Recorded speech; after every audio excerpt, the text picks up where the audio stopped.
Saya share screen. Wah, ini dari Pak Jenderal juga nih yang ngomong nih. Cuman nggak Betul, apa-apa. Pak, betul. Betul, sebentar ya. Salah seorang pemimpin beliau. Ya, saya share screen ya.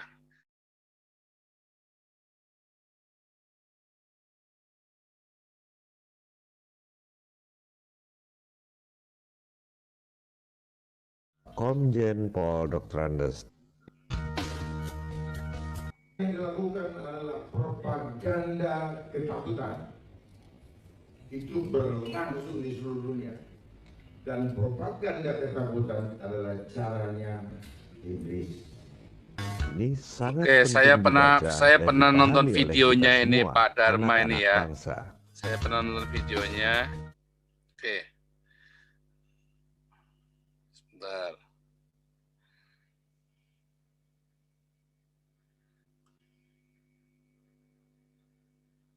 Mana tadi?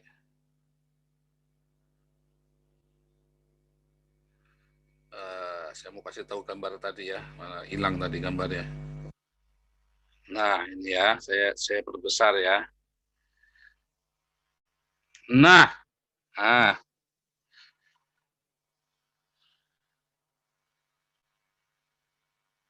saya mau tunjukkan kepada Anda bagaimana yang namanya konspirasi global, terus ada lagi misi penyatuan sistem total kontrol ini sudah pernah terjadi.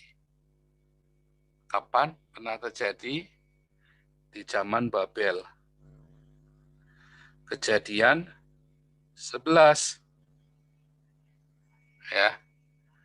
Sudah pernah terjadi kejadian 11.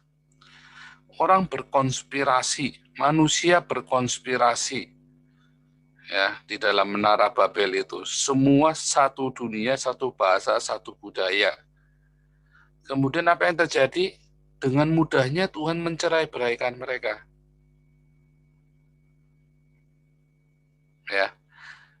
Kemudian pernah terjadi lagi di zaman Babel yang kedua.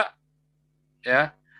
Kalau Anda baca di dalam buku Satu Raja-Raja, Dua Raja-Raja yang terakhir, juga Anda baca Yeremia, Anda baca juga di dalam Esra, Nehemia, baca Daniel, itu Babel menguasai seluruh peradaban dunia saat itu.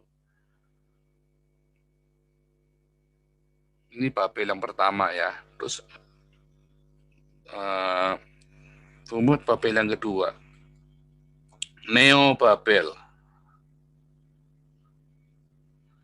Kemudian selesai. Kemudian terjadi lagi Roma. Ya, betul lahir ke zamannya Persia, tapi dikembalikan semua. Dan kemudian zaman Roma, seluruh dunia, satu bahasa. Bahasa apa? Bahasa Yunani. Di zaman Yesus. Di zaman Babel pakai bahasa Aram. Ya, di zaman Neo Babel. Di zaman ini pakai bahasa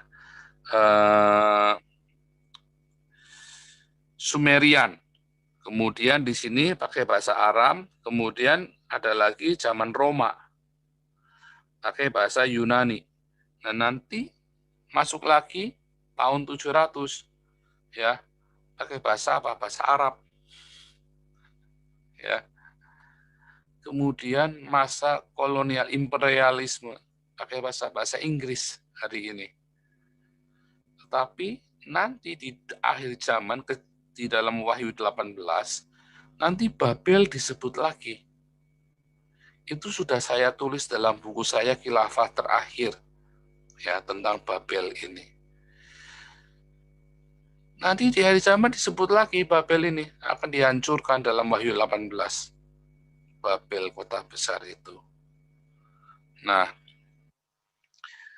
jadi manusia mau bikin apapun di sini, begitu Tuhan bilang enggak, selesai. Jadi mau konspirasi apapun di dunia ini, kalau mereka bisa mengalahkan Tuhan, maka Tuhan bukanlah Tuhan. Maka Tuhan itu kalah dengan manusia. Konspirasi sebesar apapun itu akan hancur karena Tuhan bilang enggak. Dan itu sudah terbukti berkali-kali. Segala macam konspirasi. Ini bukan cerita dongeng ya, kejadian 11 itu.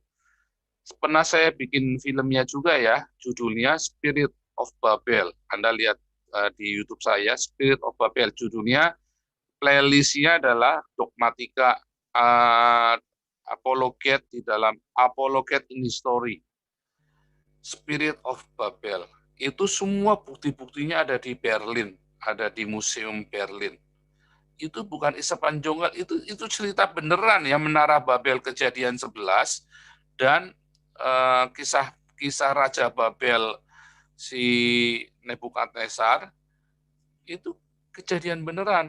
Nah, yang saya belum bikin itu yang Pergamum ya, karena waktu itu saya kecapean dari jam 8 pagi sampai jam 5 sore itu ya.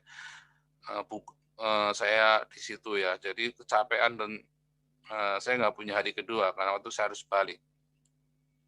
Jadi konspirasi yang begitu besar itu ya Tuhan pakai akhirnya bukan untuk membinasakan manusia, bukan untuk kemuliaan manusia, tapi untuk kemuliaan Tuhan.